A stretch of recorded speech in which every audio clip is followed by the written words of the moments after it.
Fala, apaixonáticos, apaixonáticas e demais cinespectadores. Vocês querem saber mais sobre o pacto de sangue entre Albus Dumbledore e Gellert Grindelwald? Então fica aí que já eu te conto um pouco sobre isso. Meu nome é Pedro Santana e você está assistindo Abaixo da Crítica.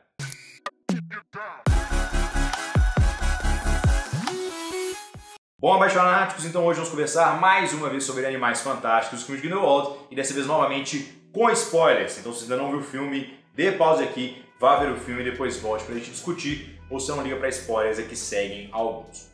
Então o objetivo desse vídeo é basicamente elucidar algumas questões sobre o pacto de sangue realizado entre Albus Dumbledore e Gellert Grindelwald, que impede que os dois duelem entre si, né? Era um pacto de sangue que tinha como objetivo que eles nunca tivessem que lutar. E como isso impacta também um pouco na história da saga Harry Potter. Primeiramente, então, quero diferenciar aqui a entidade do pacto de sangue com outra similar, que é a do voto perpétuo. A gente viu um exemplo aqui de voto perpétuo no próprio filme Animais Fantásticos dos Crimes de Grindelwald, que é o voto perpétuo do Yusuf Kama, que ele fez com seu pai de matar o filho de Corvus Lestrange, em vingança à morte de sua mãe.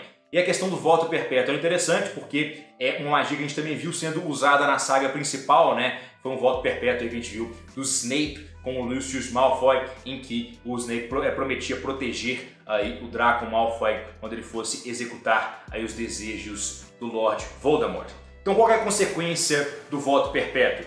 Basicamente o voto perpétuo, se ele for descumprido, ele resulta na morte do bruxo que descumpriu esse voto. E isso na verdade difere um pouquinho do pacto de sangue. Porque que no caso do voto perpétuo, a gente não necessariamente tem uma promessa aí que envolva apenas as duas partes que estão prometendo. É meio que um contrato mágico que tem poder absoluto. Então você pode prometer qualquer coisa, né, juntando aí as mãos das pessoas e lançando um feitiço, e quem quebrar essa promessa será morto, assim, por questão da força mágica envolvida nesse processo. Isso difere um pouquinho do pacto de sangue, porque a gente realmente não sabe quais são os impactos do pacto de sangue em si. Então, só para elucidar mais uma vez, o que o Gellert Grindelwald e o Albus Dumbledore fizeram não é um voto perpétuo, mas sim um pacto de sangue que é outra entidade. Como é que essa entidade funciona? Bom, aqui já entra um pouquinho no aspecto das teorias, mas o pacto de sangue parece estar atrelado especialmente à questão específica que foi prometida naquela situação, mas não necessariamente à morte do caso de alguém que descumpra esse pacto. Por que eu falo isso? O Grindelwald e o Dumbledore fazem esse pacto de sangue para não lutarem entre si, eles entrelaçam as suas mãos e é criado aquele frascozinho lá com as duas gotas de sangue que simboliza ali o contrato do pacto de sangue. Mas na cena do flashback do pacto de sangue tem uma coisa que é muito interessante, inclusive a minha amiga Ana Flávia, que viu o filme também comigo, que percebeu isso. Que na cena do flashback do pacto de sangue, os bruxos estão cortando as suas mãos com o auxílio das suas varinhas, e depois entrelaçando suas mãos e fechando o pacto de sangue. Até aí tudo bem, mas o interessante é a gente observar quais varinhas estão sendo utilizadas. A gente vê o Dumbledore, ele está usando a varinha das varinhas para selar o pacto de sangue.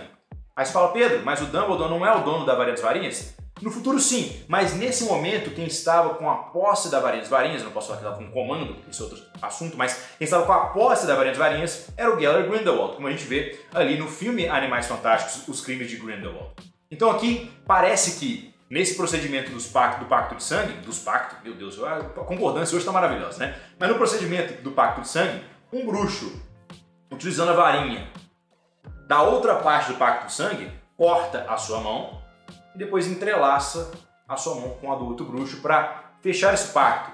Então talvez não seria o pacto do sangue atrelado à varinha, que aquela varinha fala assim, olha, com esse sangue aqui que você acabou de cortar, você não pode duelar. Então a questão do duelo entre o Grindelwald e o Dumbledore é literalmente uma impossibilidade de funcionamento das armas que eles têm para lutar um contra o outro. Se a varinha que está atrelada no pacto de sangue e não as pessoas em si, né?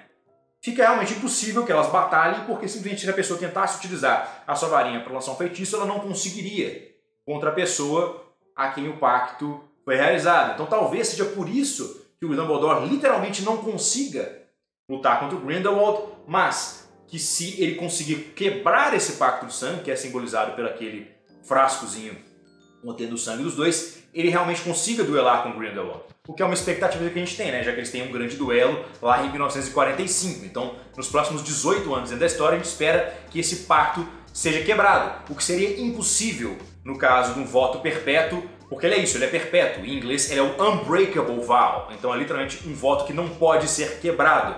E tá aí a diferença principal entre o voto perpétuo e o pacto de sangue. Aparentemente parece que um integra a pessoa em si do bruxo que está fazendo o voto, que é o caso do unbreakable vow, e ele não é quebrado. Ele não é quebrável, perdão. Claro, porque ele é unbreakable. E no caso do pacto de sangue, ele parece afetar a varinha da pessoa que fez o pacto, e ele é sim um pacto que pode ser quebrado.